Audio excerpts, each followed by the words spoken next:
The other part I wanted to talk about regarding social distancing and COVID-19 is its impact on parenting. So, this is a really huge one because, in the face of COVID-19, like I said, because of social distancing, and we are all keeping ourselves separate from physical face to face contact in order to minimize the risk and the spread of this very contagious virus. Many schools have closed, and many people are starting to work from home if they have not already. I will swing back around and about people who have lost their job and some resources that may be helpful to you. So, for those who are parents and now you're working from home as well as your kids' schools are closed, I'm laughing because I know how difficult this is firsthand because I go through it on the daily. I work from home and have been prior to this. So I completely understand how stressful this can be and how it's difficult to manage it all. But to keep in mind to be kind to yourself and to use self-care in the form of taking breaks. So just because you're not in the office doesn't mean that you don't deserve a break. So I would say a really good tip is to use your cell phone and every 2 hours to set a timer so that you take a break every 2 hours for 15 to 20 minutes. And during that time, I really encourage you to use some type of physical activity, especially if you work a lot on the computer, which if you're working from home, most likely you are working on the computer. So to move around a little bit, like I said, yoga, stretching, going for a walk, anything simple like that. Jumping rope, maybe investing in a trampoline. They sell those on Amazon, where one single person can jump indoor or outdoor. So those are some options, but to make sure you take a break, because the more you take a break, the more you recharge and you rejuvenate yourself, and that allows you to have just that much more patience with your children. Because I know that for us parents who don't homeschool, this is a completely new experience to spend all day with your children. And this is for people who are working in the home or who are stay-at-home parents. Those of you who are stay-at-home parents, that doesn't necessarily mean that you weren't working before, but you may have sent your kids off to school, which now, if they're home with you, that can be a strain on you as well. So remember to be kind to yourself, take breaks, even if you need to hide in the restroom, especially from younger kids. I know they like to love on you and be on you. And that's another thing I think that will probably be impacted is the fear of us transmitting and wanting to keep our distance sometime even within the same household.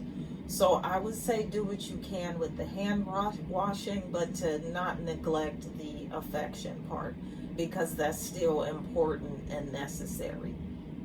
I would also say if you are working from home, to be sure and keep the hours that you kept at your physical location, because sometimes when you work from home, you tend to overwork at times because you just want to kind of send one more email or do this or check this phone call, and it just becomes a vicious cycle. So sometimes you can end up overworking when you work from home, so to keep that in mind. The other thing is to not be so hard on yourself as a parent. This is difficult, and I think the best thing is having a sense of community of other parents who are going through this the same way you are. There are some really great resources. Just to name a few, I would say you don't have to take on the role of becoming your child's full-time teacher. If you are in the position where you have younger children as well as older children, it's okay to ask your older children to pitch in for help. In fact, I think that it is helpful for their development, for them to have chores, for them to have some type of household responsibility, that they can be a part of, especially during this time. This is the time when we want to model for them how to pull together and to encourage them to be selfless within the family and to pitch in and to ask if you need help and to offer their help and to really reward those types of behaviors at this time, because the last thing we want is for parents to be stressed out and for kids to be upset and unhappy all under the same roof while you still have work deadlines. That can just become a boiling pot of stress and anxiety, which is not good for any of you. So if some of you are interested in resources, there is an organization by the name of Khan Academy, and they can be found at khanacademy.org, and they have offered to have free lesson plans. Don't quote me on this, but I think it's from the age of 3 years old up to 18, with free lesson plans that you can utilize with your children. Another thing that you can do is Google worksheets. So say if you have a school-age child, they can go ahead and do some worksheets regarding math and their timetables, reading. That's another great one, just reading stories. And I think with children, the important thing is to keep a routine with them. And I think it's maybe tempting to allow them to kind of just hang out all day, which if you need those breaks as a parent to allow your child to just be on the tablet or watch TV, if your patience is up to here, I recommend that you let them do that. If that's where you are, then that's where you are, and it's okay for you to take those breaks. And like I said, to not put the pressure on yourself to be their full-time teacher. Because you're not. That's a special skill, and some of us will be able to do that with ease and others not. But I want to encourage both sides to encourage each other and not to judge each other for the shortcomings or for the things that we find difficult in this parenting thing, especially in the face of homeschooling or school closures. So that's the advice that I have for parents, is just to keep a routine, to take care of yourself, so that you are recharging what you need in order to give that back to your children, to encourage the older ones to help out and to step up more and to reward good behavior,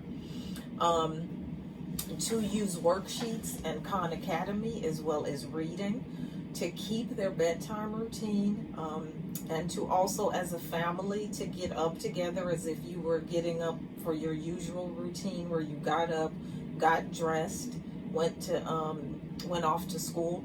Keep that routine of maybe going to bed around the same time and waking up at the same time, as well as getting dressed, because sometimes not getting dressed, not brushing your teeth, that can lead to a vicious cycle of feeling sad or depressed about not being able to go out and be around the people that we enjoy, as well as engaging in activities that we enjoy right now.